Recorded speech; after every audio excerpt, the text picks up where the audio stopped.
รีแหล่งสถานที่วัดป่าปานเมือดแห่งนี้นะคะวัดที่ศักดิ์สิทธิ์นะคะมีสิ่งดีๆนะคะเกิดขึ้นให้ลูกให้หลานได้มีโอกาสได้สร้างบุญหลายผู้หลายคนนะคะมื้อนี้ค่ะพร้อมหน้าพร้อมตากันมากค่ะเอาขอเสียงหน่อยเดี๋ยวขอเสียงคนถือศูนย์เก่าเนี่ยค่ะจังหวัดภาคป่า270-090นะคะใครว่า270-090ออก009ทั้ง3ตัวนะคะ ขอเสียงผู้เกือบถือแน่ ขอเสียงผู้ใดก่อน เกือบถือ พูดเกือบถือซื้อลุยซื้อ90บ่กลับว่าสั่น09ค่ะพระญาสร้างถวายเรียบร้อยนะคะกับปูนิมนต์ปูตาค่ะเพิ่นเขียนให้909แล้วก็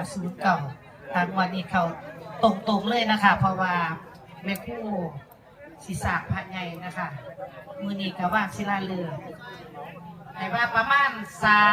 3:09 นาทีนะคะ3:09 นาที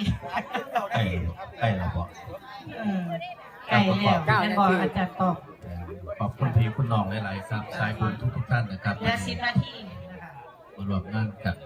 วางศิลาฤกษ์น้ำกันสามภายในองค์พระประธานภายในน้ำกันสร้างบุญสร้างกุศลน้ำกันครับผม ค่ะห่อนอดเอาจังหน่อยนะคะเนาะหลังจากเสร็จพิธีนะคะกสิเป็นปู่เฮากสิมาทำพิธีต่อหลังจากหมอพามแล้วก็วางมีเหรียญมีหยังเตรียมไว้นะคะเพื่อกระแผ่นทองอันได้ก่อน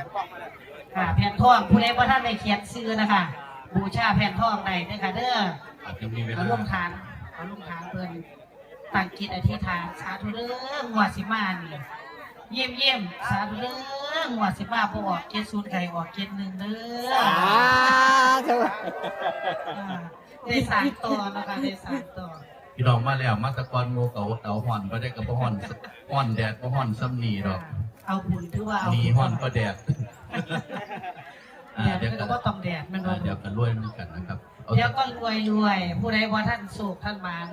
มาขอพรสิ่งศักดิ์สิทธิ์ณสถานที่วัดป่าบันเมือแห่งนี้นะคะสำเร็จนะคะสำเร็จทุกประการผู้ใดว่าท่านวิทย์มีวิสินกับมาขอน้ำปูนี่แหละ บอกบุญไปยังพี่น้องนะครับปล่อยวัดป่าบ้านนี้เป็นสถานที่เป็นแลนด์มาร์คอีสานนะครับเป็นที่ศึกษาของเยาวชนรุ่นหลังนะครับได้มาศึกษามีภาพนั้นมีมองหัน มีหลายอย่างนะคะที่ได้สร้างไว้ที่เป็นท้าวเวสสุวรรณท้าวกุเวนพระสังกจายนะคะพวกแดนนรกแดนสวรรค์พร้อมกับองค์ปู่พญานาคและต่างๆนะคะ ฟังทั้งนี้ต่อไปอาจจะเป็นแดนสวรรค์นะครับเปิดใหม่อันนี้แดนนรกนะครับไปเรื่อย สร้างเป็น ฟัง เรื่อย เสียงจวงมาท่านว่า ๆยิ้มละละกับยีเอกและสิพากันไปรอดอยู่สงสัยอยู่เด็ก